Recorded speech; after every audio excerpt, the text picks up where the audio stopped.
माता दी साथियों, मैं नरेंद्र विश्वकर्मा आप सभी का अपने इस चैनल नरेंद्र विश्वकर्मा में हार्दिक स्वागत करता हूं।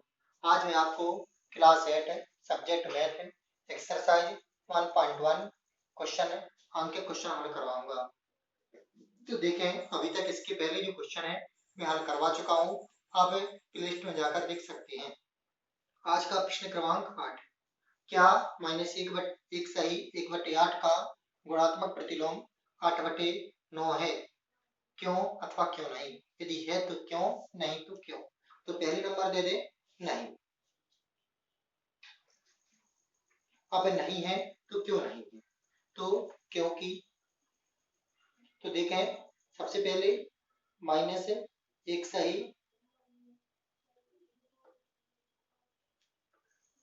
1/8, इसका गुणात्मक प्रतिलोम कितना दिया है? 8/9।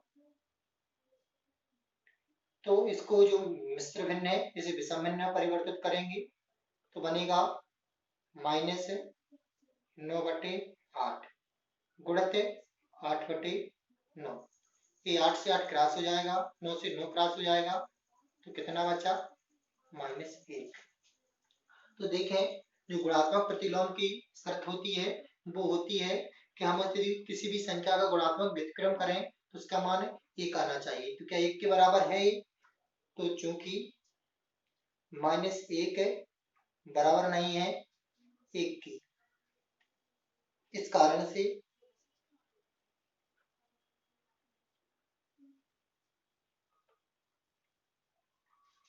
यह है गुणात्मक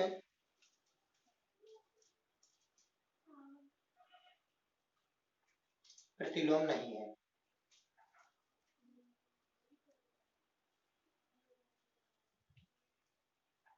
क्योंकि जो भी किसी भी संख्या का प्रतिलोम गुणात्मक प्रतिलोम होता है तो उनका जो मान होता है वह +1 आता है। यदि उसका मान +1 नहीं आता है तो फिर उसकी गुणात्मक प्रतिलोम नहीं होगा। देखें, अगला क्वेश्चन है प्रश्न क्रमांक 9, क्या 3 सही 1/3 का गुणात्मक प्रतिलोम 0.3 है? क्यों अथवा क्यों नहीं? यदि है तो क्यों, नहीं है तो क्यों? तो देखते हैं हल। 3 सही 1/3 का सबसे पहले मिश्र भिन्न को विषम भिन्न में परिवर्तित करेंगे तो आएगा, इसका गुणा करेंगे, ऊपर को ऐड करेंगे तो 3 3 9 1 10/3 10/3 प्राप्त होगा। अब 10/3 का गुणात्मक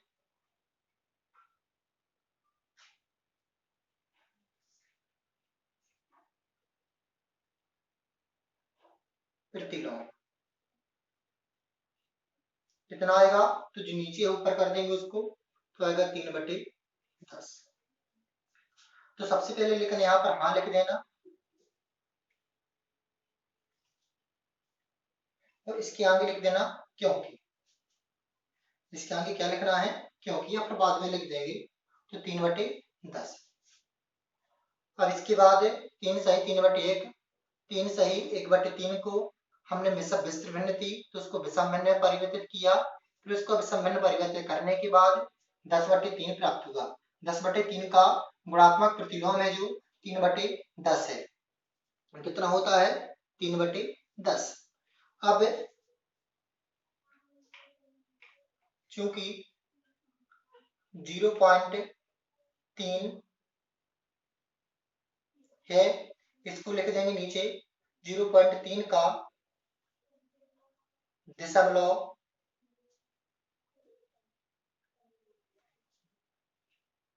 हटाने पर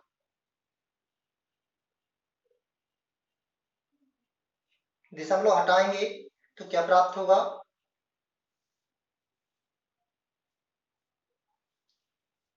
यहाँ पर चूंकि का प्रयोग ना करें, 0.3 का दशमलव हटाने पर, जब दशमलव हटाएंगे तो 3 दशमलव के स्थान पर 1 लगेगा। इसके राइट हैंड साइड पर जितने जीरो हैं उतने जितनी संख्या है, जितने अंक है, सॉरी जितने अंक है उतने जीरो रख देंगे तो 3/10 प्राप्त हुआ।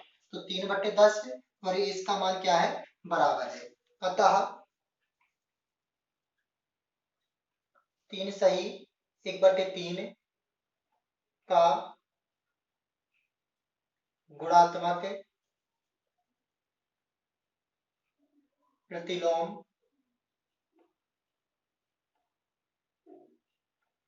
0.3 है। एक बार और देखें, सबसे पहले लिखेंगे अपन हाँ, फिर 3 से 1/3 को मिश्र भिन्न है उसे विषम भिन्न बदलेंगे तो 10/3 आएगा। फिर इसका गुणात्मक प्रतिलोम करेंगे, अर्थात जो नीचे उसे ऊपर कर देंगे, ऊपर को नीचे कर देंगे, और जो इसका मान दिया था इसे का दशमलव हटाएंगे, 3/10 प्राप्त होगा। ये और ये मान कैसे हैं, बराबर है। तो इस कारण से 3 से 1/3 का गुणात्मक प्रतिलोम 0/0.3 है। देखते हैं इस पार्ट के जो बचे हुए लास्ट क्वेश्चन है। प्रश्न क्रमांक 10वां देखें, ऐसी परमेय संख्या जिसका व्युत्क्रम जिसका कोई व्युत्क्रम नहीं है।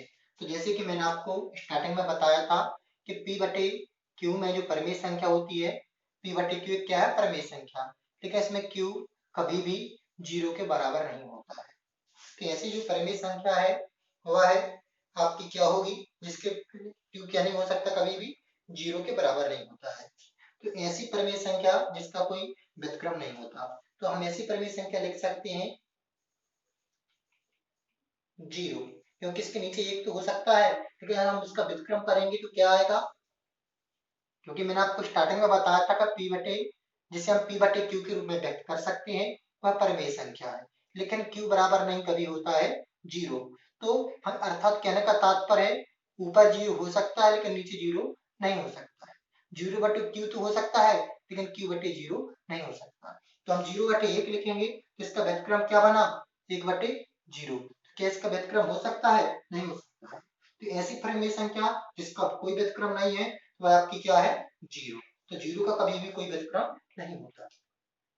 परमेय संख्या जो व्युत्क्रम के समान हो, अर्थात हम उसका उल्टा करें तब भी वही प्राप्त हो। जैसे हम 1 लिखें तो सभी के नीचे 1 होता है, तो इसका व्युत्क्रम करेंगे तो भी क्या प्राप्त होगा, 1/1। हम -1 लिखें, इसके नीचे लिखेंगे 1, इसका व्युत्क्रम करेंगे तो -1/1। अर्थात कहने का तात्पर्य है +1 और -1 अपने व्युत्क्रम के समान है। परमेय संख्या जो व्युत्क्रम के समान है, तो +1 व -1। अगला क्वेश्चन देखें, परमेय संख्या जो अपने ऋणात्मक के समान है। यदि किसी के पास 0 रुपए है तो हम इसे कह सकते हैं कि क्या उसके पास ऋण के हैं कि धन के हैं, क्योंकि जो ऋणात्मक संख्या है 0 कभी ऋणात्मक नहीं होता। तो परमेय संख्या जो अपने ऋणात्मक के समान है तो वह क्या है, 0। वह ऋण में भी वही होता और धन में भी वही होता है। शून्य का व्युत्क्रम नहीं होता, शून्य का व्युत्क्रम कभी भी नहीं होता, नहीं है, जैसे कि मैंने आपको बताया। यहाँ पर वही बात है कि वह परमेय संख्या जिसका व्युत्क्रम नहीं है, तो वह कौन सी है, 0। तो शून्य का व्युत्क्रम नहीं है। संख्याएं, तो कौन कौन सी संख्या है जो अपने व्युत्क्रम के समान है, तो 1 और +1 और -1। तो संख्या +1 तथा -1 स्वयं के व्युत्क्रम के समान है। अब -5 का व्युत्क्रम होगा, जैसे हमने -5 लिखा, इसके नीचे कुछ नहीं तो 1 माना जाएगा, तो इसका व्युत्क्रम क्या बना, 1/5। जो ऊपर माइनस का चिन्ह है ऊपर का ऊपर रहेगा, तो -5 का व्युत्क्रम क्या होगा, -1/5। अब इसके आगे देखते हैं अपन,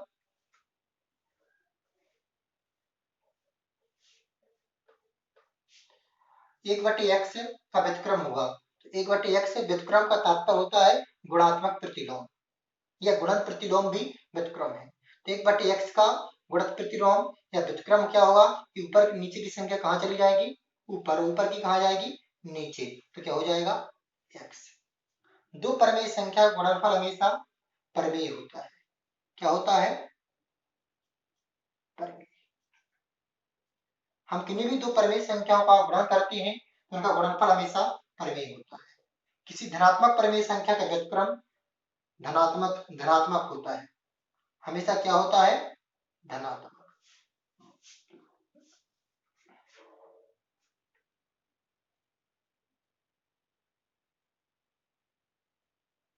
किसी धनात्मक परिमेय संख्या व्यतिक्रम धनात्मक है। यदि आपको मेरे द्वारा दी गई जानकारी अच्छी लगी हो तो आप कमेंट बॉक्स में नीचे जानकारी दें कि आपने जो सर वीडियो बनाए हैं वो अच्छे हैं। यदि आपको कहीं कोई त्रुटि लगी हो, क्योंकि इंसान है, इंसान की त्रुटियां होती हैं, तो आप उसमें सलाह जरूर दें। जय माता दी साथियों।